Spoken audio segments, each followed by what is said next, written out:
Olá meus amigos, meus companheiros aqui de jornada de YouTube. Hoje eu vou trazer um vídeo aqui para vocês, uma mensagem na verdade, que está lá no livro de Apocalipse, capítulo 1, versículos 19 e 20. Eu vou estar lendo o versículo e após a leitura a gente vai ir fazendo algumas reflexões aqui do nosso estudo de hoje, para a nossa vida, para o nosso dia a dia, né? Seja você cristão ou não, essa mensagem foi feita para você que está aqui nesse momento. Então, está escrito aqui na Bíblia, nesse capítulo 1 de Apocalipse, versículo 19 e 20: escreve as coisas que tens visto, as que são e as que depois dessas hão de acontecer. O mistério das 7 estrelas que viste na minha destra e dos 7 castiçais de ouro. As sete estrelas são os anjos das 7 igrejas, e os 7 castiçais que viste são as 7 igrejas. Então, aqui vem uma mensagem um pouco simbólica, né, trazendo estrelas, castiçais, mas aqui representa igrejas. Aqui o livro de Apocalipse ele faz uma menção a 7 igrejas. Então Deus aparece ao apóstolo João e revela essa mensagem apocalíptica, uma mensagem de futuro, né, para o povo da época e para nós também, aqui cerca de 2000 anos após essa mensagem ser divulgada a ele.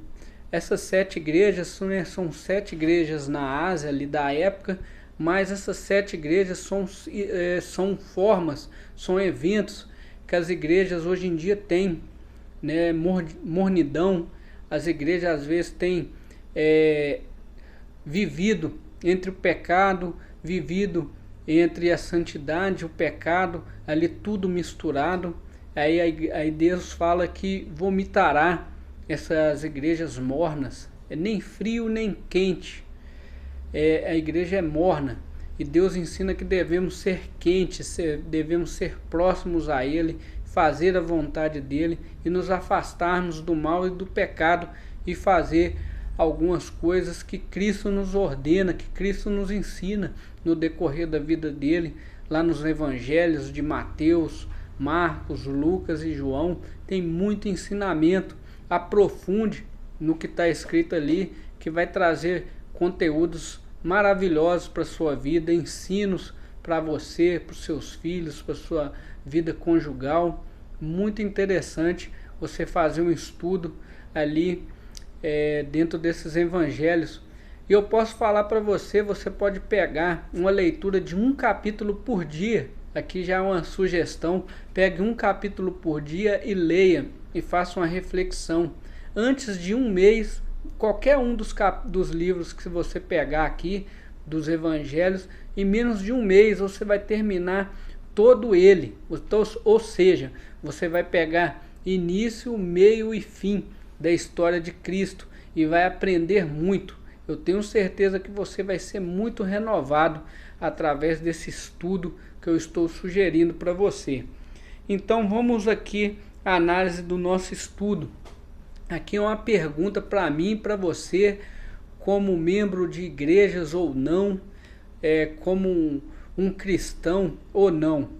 Então vamos lá. O que Deus aprova na nossa vida, no nosso meio, né? Eu gostaria que fizéssemos essa reflexão.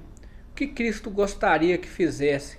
Qual seria a atitude lá no seu trabalho que Cristo se agradaria? Então, eu gostaria aqui de complementar aqui o meu raciocínio. Eu acredito com muita convicção que Cristo se agrada de um bom coração, de uma pessoa que aplica a bondade no seu dia a dia, a pessoa que não só de palavras bonitas vive, mas também de boas atitudes, que também não precisa se vangloriar de ajudar uns aos outros. Vai lá, ajuda, sem querer nada em troca. Algumas pessoas gostam de ir ali fazer algumas boas ações, mas elas gostam de palanque, elas gostam de que sejam exaltadas as suas atitudes. Uma pessoa boa de verdade, ela não se preocupa com isso e simplesmente ela faz o que ela acha que é bom aos olhos de Deus. Então essa é a primeira reflexão que eu gostaria de fazer aqui com vocês. A segunda, qual que é a recompensa que Cristo vai nos entregar ao fim de tudo, ao fim da nossa vida? Sabemos que a Bíblia promete a volta de Cristo, e a volta de Cristo ainda não aconteceu, e já passaram-se 2000 anos, né? Nos versos da igreja falava-se da seguinte forma, que os últimos dias estavam próximos e que Cristo voltaria para buscar a sua igreja. Só que a reflexão é o seguinte: os últimos dias para nós é contado de uma forma, só que para Deus é contado de uma forma diferente.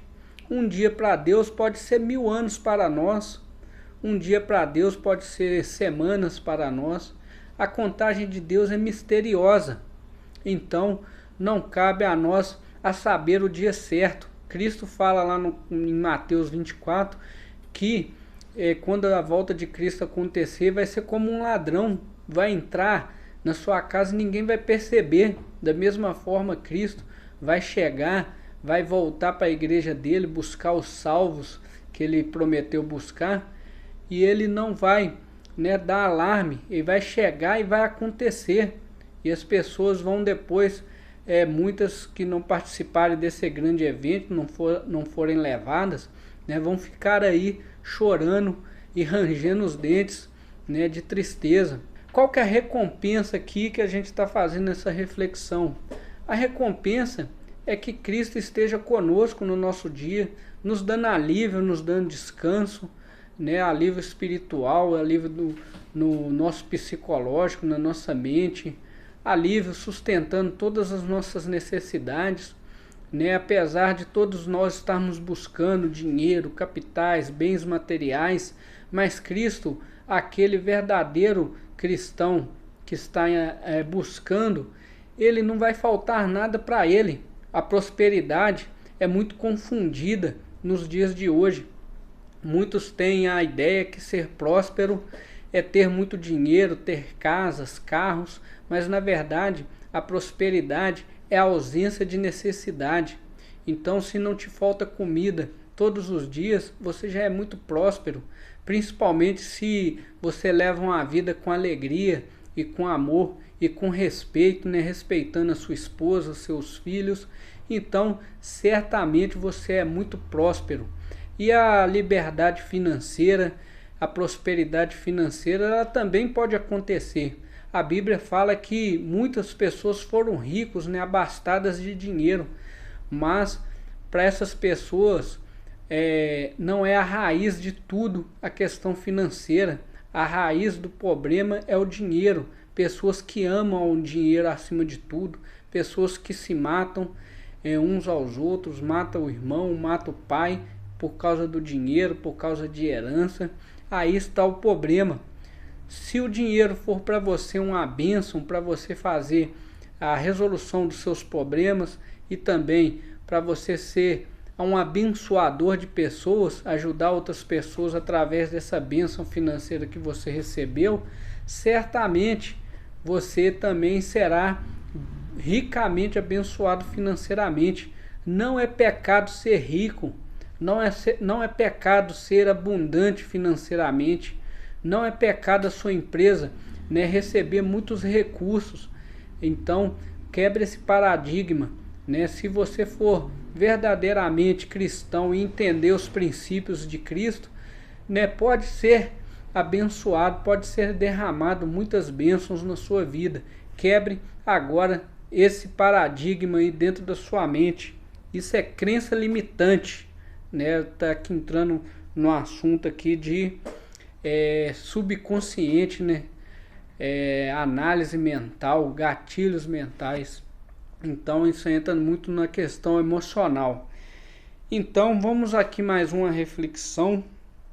Qual os castigos que Cristo promete aqui às igrejas que não seguem aqueles conceitos que ele abordou aqui nas mensagens das 7 igrejas? Qual o castigo, né, de não fazer, não seguir Então o castigo que é prometido para quem não segue esses mandamentos é o castigo eterno, que é a morte eterna da alma, né? Não vai participar do grande reino celestial que Cristo tem preparado para a igreja dele, para os fiéis dele, né? Aqueles que já se morreram e aqueles que ainda não morreram, talvez ainda vão nascer, pois tendo em vista que a gente não sabe o dia que Cristo vai voltar.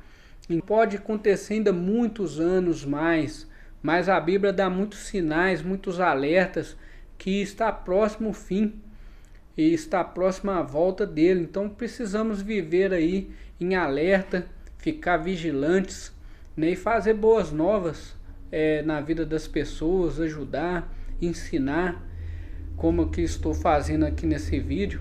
Voltando ao castigo, o castigo então é a morte eterna para aquelas pessoas que não seguirem esses princípios na vida deles e se entregarem aos prazeres da carne e aos prazeres, né, pecaminosos, e fazer simplesmente só a vontade da carne e não buscar aí um júbilo, um conforto, uma reunião com o Espírito Santo e fazer boas ações.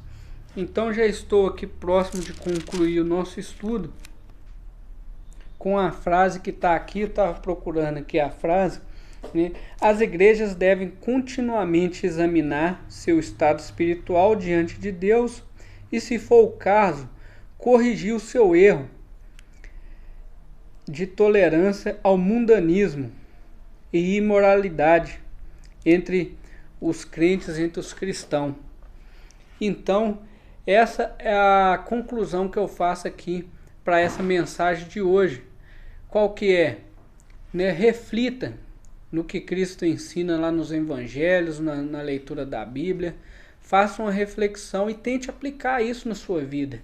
Não seja imprudente, não seja uma pessoa que só faz a própria vontade, que só faz as vontades carnais, os desejos que a nossa carne deseja, que muitas vezes são pecados que nos afastam de Deus. Procure se achegar, se aproximar de Deus. Mantenha, né, devocionais, estudos e orações frequentes para Cristo estar lado a lado com você. E lute para que cada dia você se melhore muito mais. E também faça com que as pessoas à sua volta percebam que Cristo está contigo. E termino essa mensagem aqui então desejando para você saúde, paz e muita alegria. E aqui, para finalizar, aqui embaixo na descrição desse vídeo tem um link, que é o link lá do meu site, onde eu ofereço um curso chamado Jornada do Vencedor. É um curso que eu ensino do início ao fim, como sair das dívidas, fazer uma boa gestão financeira, fazer análise de investimentos, começar a aplicar valores. Também ensino um módulo sobre o microempreendedor individual, como fazer ali o registro do CNPJ, fazer a emissão dos boletos. Ensino também a fazer imposto de renda nesse curso Jornada do Vencedor. Seja você um declarante de imposto de renda, pessoa física que somente recebe salário da empresa, e também se você recebe salário da empresa e recebe proventos e tem ações, fundos imobiliários, entre outros ativos na sua carteira de investimento. Clica aqui no nosso link aqui do site, saiba mais, e desde já muito obrigado por ficar aqui comigo. Fique com Deus e até a próxima.